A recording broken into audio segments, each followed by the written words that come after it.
আমরা রাত্রে 12টার দিকে দোকানতে আইছি, গরু টরু ঘর বানছি, বাইন্দে পরে ঘুমাইছি। তারপরে 1টা 20 এখন তো আমার ছোট বোনের জামাই সজাগ ছিল, দেখছে বা আর আমার শাশুড় ভাইও দেখছে গরু আছে। তারপর ঘুমাইছি, আবার আমি উঠছি না, এই আমার শাশুড় ভাই উঠে গেছে গরুর ঘরে দিয়ে দর মেলা। এমনি একটা গরু যে ছিল এই ঘরে দর মেলা গরু নাই। এমনি আমি ঘর তুইটা দৌড় যাইছি, আয়সায় দিয়ে আমার 3টা গরু ছিল, একটা নাই। দৌড়াদৌড়ি করে গেলাম, সবাই ডাক দিয়া নদীর পাড়ে গেছি। দইরা নদীর পাড়ে মাছ মারে, এরা বলতেছে ও গরু তো 2টা বাজে, মিশিং নাও তুললা স্টারটা বৈরবের দিকে নিয়ে গেছে। একটা হইলো গাভিন গরু, একটা দোয়াল, আর একটা বাছুর, বকটা বাছুর। আমার 3টা। আমার উপযুক্ত বিচার চাই এবং আমার গরু সন্ধান করা যায়, এইটা আমি চাই। হঠাৎ করে ওই বাড়ির থেকে 4টা গরু নিছে, পরে তারা চিলাচিলি করতেছে। পরে আমি উঠছি, ওইটা কি ছিল গরু নিছে। পরে আমি দৌড়া আমার হ্যাঁ এসে দিই, আমার গরু নাই। পরে দৌড়াদৌড়ি করে বন্ধে টন্ধে গেল, কোনো খোঁজ খবর নাই। তো আমরা সাধারণ মানুষ একটা করে গরু ফালি সুরে নেগা, তাহলে আমরা কি করবো? গরু পালা অসম্ভব। 5টা গরু নিয়ে গেছে, তাহলে আমরা কিভাবে গরুগুলি পালবো? আমরা কার কাছে সহযোগিতা চাইবো? যখন দাঁড়াইছি দেখি গরু ঘরে দরজা খোলা, গরু ঘরে দরজা খোলা গে। পরে এদিকটা ঢুকছি, ঢুকা দেখি হেমেদা খোলা। পরে দেখি গরুটি নাই।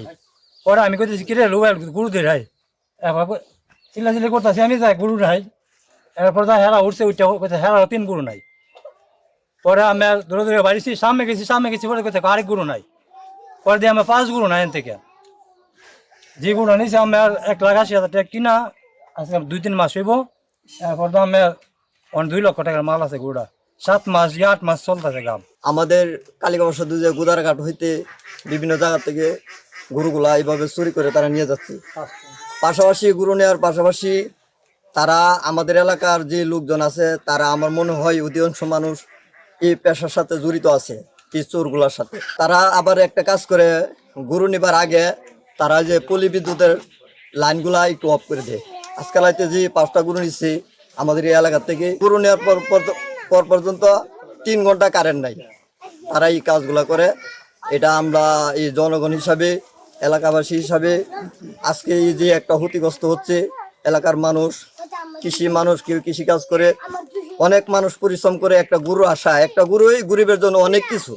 আজকে সেই গরু যদি নিয়ে যায় তাহলে মানুষগুলো কি করবে? দেশ যারা চালাচ্ছে তাদের কাছে আমরা বিচার চাই, এবং এটা কঠোরভাবে বিচার হোক, এবং এটার বিরুদ্ধে আইন প্রশাসন ভালোভাবে এটার বিরুদ্ধে কাজ করে। হিরন আরো মিনারেল ওয়াটার মাত্র 50 পয়সায় প্রতি লিটার। গতকালকে 5টা গরু নিছে।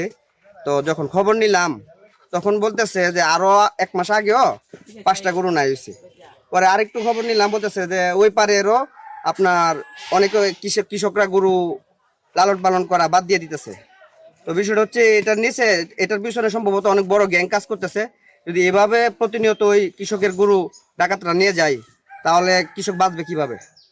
তো প্রশাসনের কাছে বিনীত অনুরোধ জানাচ্ছি, এটার পিছনে যত বড় গ্যাংই কাজ করুক, আপনারা এদেরকে আইনের আওতায় এনে এই সাধারণ কৃষকদেরকে আপনারা আশ্বস্ত করবেন। ইদানিং কালে গরু চুরির একটি মরণ বিধি হয়ে দাঁড়িয়েছে, এবং কৃষকরা, গরিব কৃষকরা তাদের মাছ থেকে যদি গরুটা নিয়ে যায় তারা নিঃস্ব হয়ে যাচ্ছে।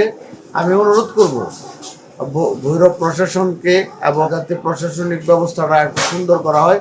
আর আমরা যারা সামাজিক মানুষ আছি, আমরাও সহযোগিতা করার জন্য ইনশাল্লাহ করব। আমাদের কালিকাবর্ষা ইউনিয়নে পরিষদের পক্ষ থেকে গ্রাম পুলিশ দিয়ে হলো আমরা সে টহলের ব্যবস্থা করবো ইনশাল্লাহ। গত রাত 3:30টার সময় জনক ব্যক্তি সরকারি মোবাইল নাম্বারে ফোন দিয়ে বলে যে তাদের কালিকা বাসাদ এলাকা থেকে কিছু 5টা গরু চুরি হয়ে গেছে। গরুগুলোর মানে কোন দিকে গেছে এটা বলতে পারবে, বাইরেটাও যেতে পারে অথবা নদী পথে যেতে পারে, এরকম বললো যে আপনার একটু নদী পথে খেয়াল রাখেন। তখন 3:30টার সময় আমার একটা টিম রেডি করি, নদী ভৈরবের মেঘনা নদীতে পাঠাই। ইতিমধ্যে তারাও আমাদের ফাঁড়ি এলাকায় আসে, ভৈরব নৌ পুলিশে ইউনিটে আসে। পরে তাদেরকে নিয়ে ভৈরবের বিভিন্ন জায়গায় নদীপথে আমরা এটা টহল দিয়ে দেখি। পরে তাদের নিয়ে অভিযান পরিচালনা করি, কিন্তু নদীপথে এদিকে কোনো মানে ট্রলার বা নৌকা দিয়ে গরু আসছে এরকম কোনো আলামত বা আমরা খোঁজাখুঁজি করে পাই নাই। যেহেতু বিষয়টা বেলগল থানা এরিয়ার ভিতরে, তারা আইনগত ব্যবস্থা নিলে আমরা নদীপথের এই ব্যাপারে সহায়তা করবো। আর আমাদের কাছে যদি কোনো অভিযোগ দেয় তা আমরা আইনগত ব্যবস্থা নেব।